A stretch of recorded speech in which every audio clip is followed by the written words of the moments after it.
I moved to the United States 12 years ago from Venezuela, did a different kind of jobs, but then I finally found my passion for real estate. Neymar Lopez doesn't accept excuses. She got her real estate license without speaking English, sold her first house in Boulder, Colorado without a driver's license, built a business advocating for community, helping others rise. I didn't really speak English very well. I had another challenge that I didn't know how to drive. I noticed there was a need for Latinos to represent clients in the real estate world, and I decided to be that person. It took me a little bit of time. I mean, my car was beat up, but it was 8 years ago, and it's been a long ways right now. Today, she's a nationally recognized leader. Her story, her X factor, you need to hear this. Yes, being loud is important just because if you're a secret agent, you're in trouble.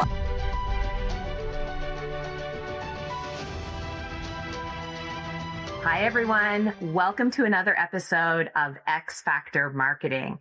I am super excited today to talk to somebody who is just a force in Denver, Colorado. She's got a great real estate brand. She has built it on niche marketing and servicing her community. And I just can't wait to share her story with all of you. Please welcome Neymar Lopez to the pod. Neymar, welcome. Hi, Wendy. Thank you so much for having me. I'm super honored. I have looked at your podcast before, and I am very happy to be here and to share a little bit about my story and about how we do business here in Denver. Oh, well, awesome. Well, I'm sure the listeners can tell right away by the accent that English isn't your first language. So tell us a little bit about, I guess, first of all, like your business today. Let's start with that. So tell us about your current state of your real estate business. Yes. So I am a real estate agent here in Denver, Colorado. I still do some of Boulder area. I used to live in Boulder for 5 years, and I am very familiar with that area. But I decided to move to Denver and started growing my business in this area as well. So I work both markets. And then most of my business comes from the Latino community. So I would say probably 90 to 95% of my clients are Latinos here in the community. And it's been growing very fast. It's been interesting how this past year, how many first-time home buyers went and bought a house, even though interest rates were high. They really made an effort to buy a property, and probably they just saw an opportunity to buy a property without that much competition. So that's where we are right now. And then also I have been part of the DMAR Board of Directors, which is the Denver Metro Association of Realtors here in Denver, just trying to position myself on tables where important decisions are being made. Just recently got appointed to the NAREP National Board of Directors too. I'm very excited about that position too. And basically just growing my business, growing community, and also trying to stay on those leadership roles. That's awesome. Well, you have definitely made an impression on your local community and on the national stage. But let's go back a little bit. How long have you been in the real estate industry? 8 years right now. 8 years. And let's go back to the beginning. So tell us your sort of origin story of deciding to get into real estate. How did that happen? Yeah, so it was very interesting because I moved to the United States 12 years ago from Venezuela. And then I was trying to find my place, did a different kind of jobs. But then I finally found my passion for real estate. But there was a little detail that I didn't really speak English very well. Just a little detail. You didn't speak English. Detail. So I still decided to do it, study for my test, passed it. But then I had another challenge that I didn't know how to drive. So that was very interesting. I didn't know how to drive. Neymar, you didn't speak English and you didn't drive, but you decided to get your real estate license. And was this in the Denver, Boulder area? Yes, I was in Boulder at the time. You were in Boulder. Okay. And Boulder's not exactly you need to drive in Boulder. It's not like it's an area that you need to be able to drive. Yes. So I had to learn how to drive. And I was hoping that no clients wanted to ride with me because I learned how to drive. But it was interesting because I really wanted to do that. I noticed that there was a need for Latinos to represent clients in the real estate world. And I decided to be that person, especially in the Boulder area. There was not that many agents at that time. And I was super excited, but I did learn how to drive and I did pass my test. And it took me a little bit of time. I mean, my car was beat up. It was like a really cheap car that I was driving around, but it was 8 years ago and it's been a long ways right now. It took me a while to create community. I was a little slow real estate agent because I had to understand the contract. It took me a little bit of time to communicate sometimes with agents that spoke English perfectly. So, and at that time, we didn't have AI that I can use to do translation, to write emails, none of that. So it was a little challenging, very challenging actually. But that first year, when I got my license, I was able to close 7 transactions just in 6 months. And that was really nice for somebody that didn't know how to drive or speak English. That is tremendous. 7 transactions in your first year, not speaking English and not being able to drive. That is some great entrepreneurial spirit right there. Like, you go, girl. So how did you start to build your business? Like, those initial 7 transactions and then like sort of building on that and building on that. How many transactions did you close in 2025? 38. 38. Okay. So how have you built up to closing 38 transactions last year? Yes, I think it was building community, right? So since the very beginning, for me, what drove me to the business was to help my community. So that's what it was, caring, educating, and also trying to gain that reputation, where people knew that I was an expert, right? So at the very beginning, especially when I moved from Boulder to Denver, that's where the actual growth happened. But then when I moved to Denver, I didn't know anybody. So what I did is I immediately started connecting with other agents and I connected with NAREP. I became a member and started brainstorming and collaborating with other realtors and learning from them. And then creating community, supporting nonprofits, going to their events, doing sponsorship. So that was creating a community. And then even with policies. So I got connected with the governor, with the mayor, and all those things creates this leadership figure that people just trust. So when people come to me that want me to help them to buy a house or to sell a property, they already trust me because they say, okay, she's connected with all these people that are on leadership and they respect her and care about her. So there must be something good about her. So they immediately trust me. So I think that was something that helped me grow my business faster, is just creating that community and being very intentional on where I was spending my time. That's great. And I want to pull apart some of what you're saying for our listeners, because you're using words like leadership and community and intentional.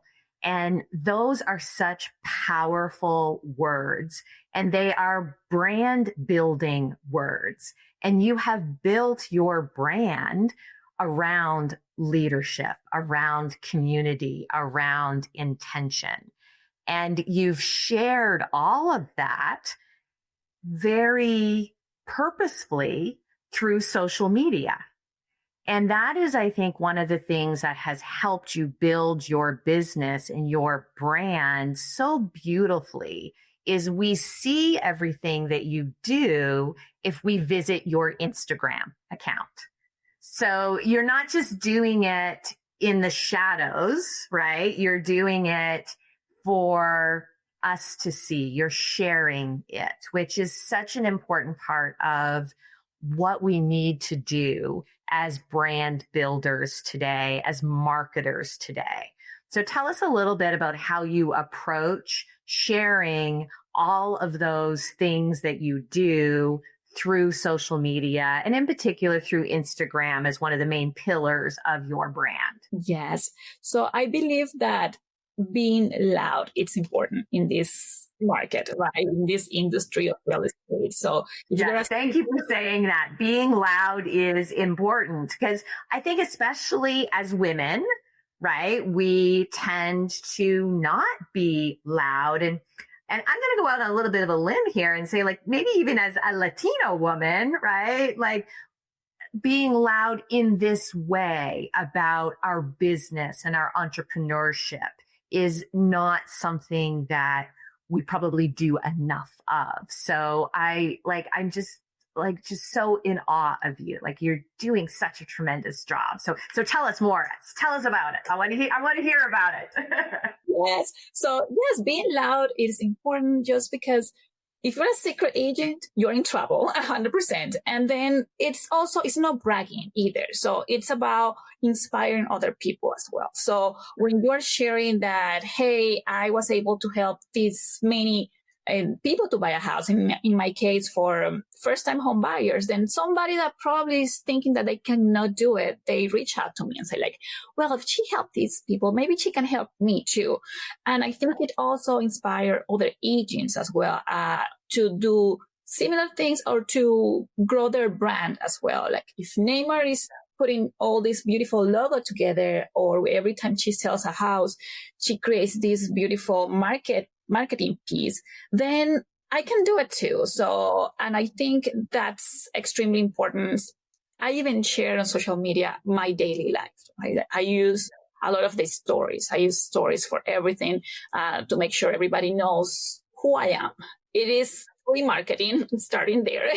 And then when people get to see you or to meet you in person, they already know you. They already know how you speak. They already know like how, if you're nice or not. So I have all these viewers in each story when I'm like just drinking a shake, and then I meet them in person and they say, hey, I love that shake you make every day. I make the same shake too.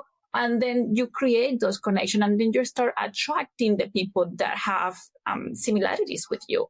So I think that's important, just to help you to build community and to attract people that are similar to you as well. Create your tribe. Yes, create your tribe for sure. Now, how do you operationalize that in your business? Like, are there systems that you use when you think of how you're sharing on Instagram? Like, how do you work that into your day? We know that you're a busy mom and a busy entrepreneur and a busy, activist and volunteer. Like, you're doing so many things. You're very busy. How do you work that into everything else that you're doing? Yeah, I think feeling comfortable first with the stories. Let's talk about the stories first. Feeling comfortable to be on camera, even though you are not ready to go, right? You will create more content. Because if there's one day that I just didn't do my makeup, then I won't do a story. So that you want to avoid that. You want to make sure you either are ready, are camera ready, or you just go for it without caring if you are 100% ready or not. So I've been trying to make it a point that I try to be camera ready almost every day, because I will feel more comfortable sharing my stories. And then it creates more view. And it's interesting how Instagram or Facebook, the more content you put out there, they reward you. They give you more views. They put you on the top of the people's, Facebook or Instagram's walls. So I think that's important, just to be ready. And then I have a schedule. I have a marketing schedule where I know that every Monday I do my Monday motivation. Then during the week, I try to do some personal, like 2 personal posts, and then some business ones. So at the very beginning, I was thinking, should I have a business account and then my personal account? And then I think that's too much. And then people really don't connect with the business account. So once you are like you mix them both, and you just try to have probably boundaries, right? Because I have my personal account that is also my business account, and I don't share certain things that are too personal. But that's the way it works the best, because people want to know more about you more than your business. They love to see your success, but they want to see you celebrating. They want to see you talking about it, not just a post of a house being sold. So I think that's important, just to create a mix so people connect a little bit more. And I think the stories are the ones that are helping me the most to just create that a closer connection with the viewers or the followers. That's awesome. That's awesome. Now, you mentioned that you work a lot with first-time home buyers, and particularly last year in 2025, worked a lot with first-time home buyers. And it was a tough year. Interest rates went up. There was a lot of uncertainty, yet you were still able to help first-time home buyers who are particularly vulnerable to an increase in interest rates make the decision to buy a home. Walk us through that. When if I was that first-time home buyer making that decision, coach me through why I should buy a home, even though rates were increasing. Like, what was that conversation like? What is that conversation like with your first-time home buyers? So I did a lot of new construction for my buyers. So I would go to the new builds and try to find the best deal for the buyers, make sure I got the best interest rates, closing costs. So if new builds was an option, then I would go that way. But if that was not the option, then I would try to let them know that if we buy the interest rate temporarily, they should be comfortable with their full payment once the temporary payment went up. So I would negotiate closing costs for them and try to buy a property that probably had a little bit of time in the market so we could get the best deal for them. So I try to find the best lenders that had the best programs to help them with down payment assistance for IT numbers, that people that don't have social security numbers. I think I had a lot of those buyers last year. That particular bank is out of Colorado, and there is a credit union that offers great deals for people with IT numbers. And I met that bank through NAREP, to that group of people. So I think that's why it's important to stay connected with other agents, with other organizations, because you never know from where a resource is going to come. So that's what I did. So, again, I told some buyers that it was not a good time for them to buy. So hopefully, I was trying to be as transparent as possible for them. That's great. That's great. Okay. So let me ask you this. I believe that everyone has an X factor, that certain superpower that makes us just who we are.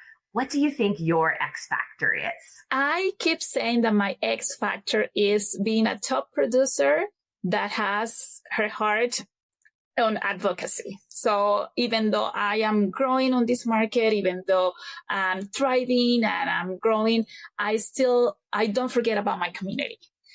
Even though I'm doing a little bit more of luxury or working with other audience, I don't forget about my community. I don't forget about my Latino buyers, my first-time home buyers, the people who need affordable homes. So I would say that that's what it is. I just pour my heart into those people. I just want to see them create generational wealth for them and for the families. Oh, that's wonderful. That's definitely an X factor, and it shines through.